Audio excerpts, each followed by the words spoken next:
Welcome back to V star education YouTube channel दोस्तों।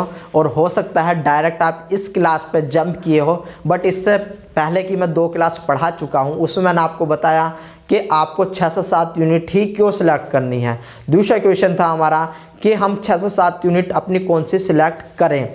आज का क्वेश्चन हमारा होने वाला है कि मैं आपको कौन कौन सी यूनिट यूट्यूब पर कंप्लीट पढ़ाने वाला हूं, जिसमें मैं आपको A to Z basic to advance जितना आपका CSIR डेप्थ में पूछता है उतना मैं आपको कौन कौन सी यूनिट पढ़ाने वाला हूं। ठीक है, तो हमने देख लिया था ये पिछले लेक्चर में कि आप कौन सी यूनिट कर सकते हो। ठीक है, तो अब सबसे पहले हमें पता होना चाहिए कि कौन सी यूनिट में से कितने नंबर के क्वेश्चन आपके एग्जाम में पूछे जाते हैं। तो जैसे कि देखो आपकी यूनिट नंबर सेकंड आ जाती है। यूनिट नंबर सेकंड में आपका जो है वो मिनिमम 20 नंबर और मैक्सिमम 25 नंबर का पूछा जाता है एवरी ईयर। ठीक है ना, इस बात को याद रखना।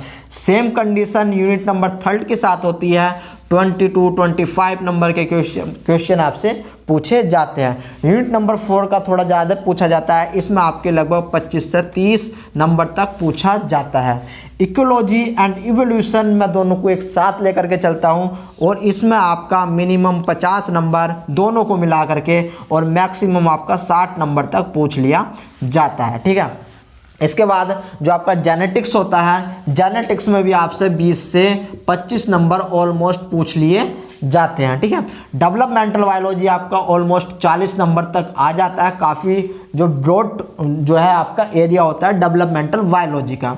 इसके बाद प्लांट फिजियोलॉजी में से आपका ऑलमोस्ट 40 नंबर का पूछ लिया जाता है। जो आपका एनिमल फिजियोलॉजी रहती है यूनिट नंबर 7, उसमें से भी आपका मिनिमम 30 to 35 नंबर का पूछ लिया जाता है, जिसमें कार्डियोलॉजी सिस्टम, न्यूरोलॉजी सिस्टम, आपका किडनी से जितना आपका नेफ्रोलॉजी सिस्टम होता है वो इम्पोर्टेंट होता है। ठीक है, इसके बाद मेथड एंड आपका अप्लाइड बायोलॉजी, इसमें से आपका 50 नंबर का पूछा जाता है। ठीक है, तो इतना ये आपको दे करके जाते हैं ये यूनिट। इसमें यूनिट नंबर 9 रह गए। यूनिट नंबर 9 याद रखना, यूनिट नंबर 9 भी आपकी जो डाइवर्सिटी की यूनिट है उसमें आपका ऑलमोस्ट 20 से 25 नंबर के क्वेश्चन आपसे पूछ लिए जाते हैं। तो इस बात को आप याद रखना।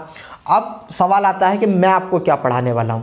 तो देखो हम पढ़ने वाले हैं तीन बातों को ध्यान में रखते हुए। एक तो इजी होना चाहिए पढ़ाई आपकी, दूसरी जो हम पढ़ चुके हैं, तीसरी जिसमें कम रिसर्च एरिया हो। ठीक है ना, तो मैं आपको एक यूनिट नंबर 2 ठीक है पढ़ाने वाला हूँ, यूनिट नंबर 3 पढ़ाने वाला हूँ, unit number 4, unit number 10 and 11, ये आपकी 5 यूनिट में कवर कराने वाला हूँ। इसके साथ यूनिट नंबर 1 में आपको कवर कराने वाला हूँ, क्योंकि यूनिट नंबर 1 आपकी बेसिक यूनिट है। अगर यूनिट नंबर 1 आपने नहीं पढ़ी, आप इसमें से कुछ भी सेलेक्ट कर लो तो आपके जो CSIR का सिलेबस है वो समझ में नहीं आ सकता। इसलिए यूनिट नंबर 1 आपकी सारी यूनिटों का बेसिक है। ठीक है, ये आपकी वैसे देखो unit number 2, unit number 3, unit number 1 आपकी बेसिक यूनिट है। आप चाहे कुछ भी चूज कर लेना, बट इन 3 यूनिट को मत छोड़ना। Unit number 1, unit number 2, unit number 3, तो आप इनको मत भूलना। और ये आपको एग्जाम में मिनिमम बता रहा हूँ, ये आपको 30 नंबर दे करके जाती है ये वाली यूनिट। तो आप इस बात को भी याद रखना। तो देखो आपको पता होगा, मैंने आपको बताया था कि जो आपके टोटल जो नंबर आते हैं जो नंबर आते हैं वे 400 नंबर का पेपर आता है आपका, जिसमें से हमें 200 नंबर का करना होता है। जिसमें से भी अगर हमें टॉप रैंक पे जाना है तो उसमें से हमें 160 बतेरे होते हैं, मतलब काफ़ी नंबर होते हैं 160 हमारे फर्स्ट रैंक को लाने के लिए। तो अब इसके नंबर हम जोड़ लेते हैं, हम मिनिमम की तरफ चलते हैं। 20 आपके 40 और 25 आपके 65 और जी आपके 50 हो जाते हैं 115 और 30 आपके हो जाते हैं 145, यानी 145 ये हो गए हैं आपके। ठीक है, ये 6 यूनिट में से। अब इसके बाद मैं इनमें से कोई सी 2 यूनिट उठाने वाला हूँ। आपकी हो सकता है पहली चॉइस मेरी डेवलपमेंटल बायोलॉजी होगी। ठीक है, डेवलपमेंटल बायोलॉजी लेकर के चलूँगा। और आपकी जो मेथड है, जो टेक्निक है, उसमें से मैं आपको कम से कम 15 टॉपिक यानी कि 15 टेक्निक करवाने वाला हूं, जो कि आपकी इजी होती है। ठीक है, जो 4 टॉपिक होते हैं, 4 टॉपिक में ही कम से कम आपकी 15 टेक्निक आ जाती है और इन 15 टेक्निक को हम करेंगे। ठीक है, तो आप अब अंदाज़ा लगा सकते हो कि यानी कि अगर मैंने से इनमें से एक यूनिट उठाई तो 20 यूनिट मैं यहाँ पर प्लस कर देता हूँ, ठीक है।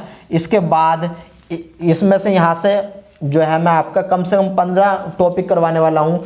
तो इसमें से आपका ऑलमोस्ट 30, आप याद रखना 30 नंबर मैंने अगर यहाँ से उठा लिए तो 50 ये आपके 195 नंबर यहाँ से बैठ जाते हैं। और इसके बाद मेरे चैनल पर आपको जनरल एप्टीट्यूड देखने को मिलेगा। जनरल एप्टीट्यूड आपको पता होगा जो कि आपका कितने नंबर का, 40 नंबर का आता है, जिसमें से आपको 15 नंबर करने होते हैं और 30 नंबर का वो आपका टोटल बैठ जाता है। तो इस हिसाब से आपके 200 से ऊपर नंबर बैठ जाते हैं। आपको जनरल एप्टीट्यूड या तो मैं ही पढ़ाऊंगा या फिर हमारे सर हैं जो आपको जनरल एप्टीट्यूड पढ़ाने वाले हैं। अब इनका रह गया टाइमिंग कि इनका टाइमिंग क्या क्या होने वाली है, मैं किस शेड्यूल से इनको पढ़ाने वाला हूं। तो ये लेक्चर काफ़ी लंबा हो चुका है, इसके लिए मैं अपना दूसरा लेक्चर है वो बनाने वाला हूं। तो आप उस लेक्चर के लिए रेडी रहना। अगर आपने चैनल को अभी तक सब्सक्राइब नहीं किया तो चैनल को सब्सक्राइब कर लो, क्योंकि मैं CSIR नेट लाइफ साइंस के लिए आपको यूट्यूब पर पढ़ाने वाला हूं।